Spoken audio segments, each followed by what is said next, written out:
Hello, I'm Ian Scales, you're watching TelecomTV, and we're here at the Internet of Healthcare, where I'm going to be talking to Lobo.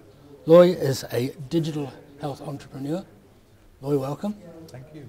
So first of all, tell me what a digital health entrepreneur is. I've been working in digital health for well over 10 years now, Ian, long before it was called digital health. Yes. And the work I did was creating a service to help people who have long-term illnesses like diabetes or heart failure. What I saw in the health system was that people who have these long-term conditions need a lot of support on an ongoing basis, because they have to learn the skills to look after a condition they've been diagnosed with. They have to learn new ways of nutrition.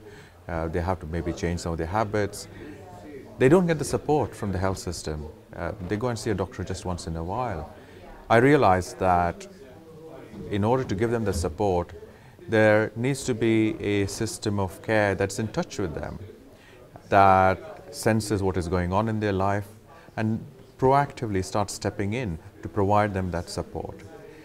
It's quite interesting that I realized the best organizations to provide that sort of support might be telecoms companies, because they are constantly mediating conversations between people.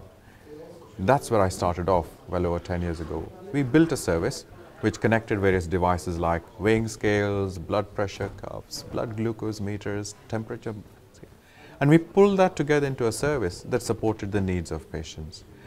We've seen that works reasonably well. We see a huge explosion of devices now. The amount of change that's taken place in the past years has been, 5 years, has been phenomenal. And I find that with every passing year, I know less and less about what is going on. The rate of enrichment, as you would call it, is just amazing. And that's what I do as a digital health entrepreneur. I'm now focused on a very specific area. I think mental health is one of the big unserved needs. I see lots of people addressing the physical health aspects of it. I don't see quite enough being done about mental health. And over a year ago, I started working with a clinical psychologist who has discovered a new way of supporting people with mental health problems. And I've started working with him to try and build up a much better mental health service. So that's what I do as a digital health entrepreneur. I find problems that need solving. I find the right technologies that might help address a part of that solution. But crucially, I work out, so how is this going to work for everyone? Is this going to be financially affordable and sustainable? Who's going to buy it? How will they pay for it? And is there enough money and value in it to make it worthwhile for everyone? I think that's the role of an entrepreneur. You have to take the service, make it valuable, and then make it successful. That's great. Well, what are the sort of things you've seen here so far at the Internet of Healthcare that you find might be quite viable and might be worth following up on? There are many interesting things that I see at this conference and at conferences similar to this.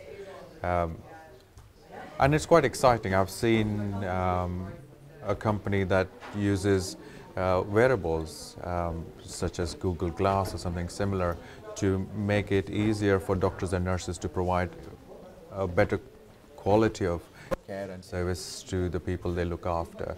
I have seen various kinds of sensors and systems. Unfortunately, I've seen lots of these now. And I think they all have a particular challenge, which is, how do you take something which is so transformative and stick it into a system that is resistant to change? I've likened it to some sort of a foreign body entering, the human body, and the human body reacts. It just rejects it. Yeah. And I think therein lies the challenge. It's quite different from medical devices. Doctors are quite used to using medical devices that help them with diagnosis or a particular part of the treatment pathway. Because in most situations, it doesn't have to alter either their behavior or the behavior of their patient. I see some organizations which are quite clever. What they try and do is they say, okay, we've got a service which is transformative, but we don't want to change the whole process of the customer. And they create a really neat sort of plug and play service to say, all you need to do is give us a blood sample, we'll do the rest, and we'll give you a result. Those things are easier to sell. What's the big change I'm seeing now, particularly with the Internet of Things and some of the other transformative services? In these services, for them to be successful, you have to join up lots of dots. And sometimes those dots are in different organizations. It becomes then very difficult to say, well, who really benefits from this? And if this is the person who benefits, you usually find this is the person who has to pay for it. And that's really difficult to sell. I think that is the biggest challenge that a lot of companies that see promise in Internet of Healthcare, they will have to find some ways to overcome that. Is there a problem too with doctors who see it in some ways disruptive to their role, where it may take power away from them? Because as you described it, they're used to dispensing and using the medical equipment themselves directly on the patients. Yes. What we're talking about to a certain extent is devolving power back to the patient itself, or maybe to another entity to do the ongoing diagnosis and prognosis and so on. Is that a problem too? Do you, as part of that resistance to change, because doctors really don't want to give up control? I think that is part of the problem, and I feel some of it is down to the language that people use. When you say that this is going to get rid of doctors, or is going to, in future there will be robotic doctors looking after patients, it becomes a personal threat. First of all, I don't think we are anywhere close to achieving the likelihood of those technologies happening in the next 10, 15 years. And I say that because I've been tracking the development of AI since the late 80s, and the promise has always been more than the delivery. But let's leave that aside for a moment. What is the most important thing in healthcare? The most important thing in healthcare is the exchange of information between an expert and a patient. Sometimes the expert is a doctor, sometimes it's a nurse, sometimes it might be another patient. The goal of the conversation is to increase the knowledge of the patient so that they are able to take better care of themselves. This is particularly true when the patient has one or more long-term conditions. Having that healthy exchange of information benefits both the doctor and the patient. We are in a stage today where doctors can learn just as much from patients and what's going on in their lives with how they manage the condition, and use that to inform their own practice. If we view the role of technology as the mediator of that conversation and keeping that conversation honest and objective and creating the mechanism for both to learn from it, I think we'll reach a positive state of being and evolving our health system. And in that way it will be disruptive.